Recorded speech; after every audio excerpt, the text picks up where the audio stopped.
Galima, ne? Praeitą savaitę iškovotas taškas atrodė gražesnis negu šią savaitę. Sutinkat su tuo ar ne? Visiškai sutinku. Kažkaip atrodė, kontroliavom kamuolį daugiau iš tikrųjų, nesisekė reksta atakų, prasileidinėjom pavojingas kontratakas.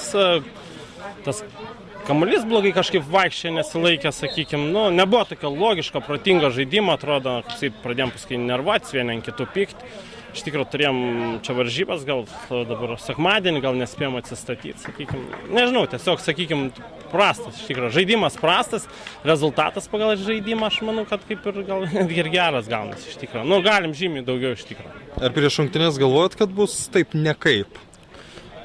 Negalvojom, iš tikrųjų, galvojom, kad, turim sužaisti savo žaidimą, žaisti normaliai, ta prasme, pirmuose rungtynės jau patys, kaip sakyt, pamatėm, kad galim žaisti prieš bet kurią komandą, sudėtis, sakykime, daugiau mažiau optimaliai, galbūt ten vieną kitą žaidėją kaip visada nebuvo, bet tai turbūt visas komandos su tuo susidarė, tai, tikėjomės, sakykime, bent jau po pirmų kokių 5-10 minučių, iš tikrųjų, tikėjomės pergalingo rezultato, taip, kaip sakyt.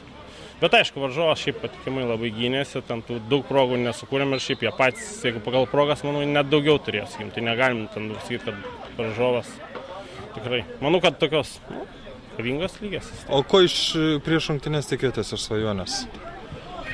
Kaip sakyt, pagal paskutinės ten kelias sezonų statistiką, jie visą laik būdavo už mus aukščiau šiek tiek, sakykime, tai iš principo kovos tikėjomės. Tai realiai tas, kas ir vyko aikštelėje, sakykime.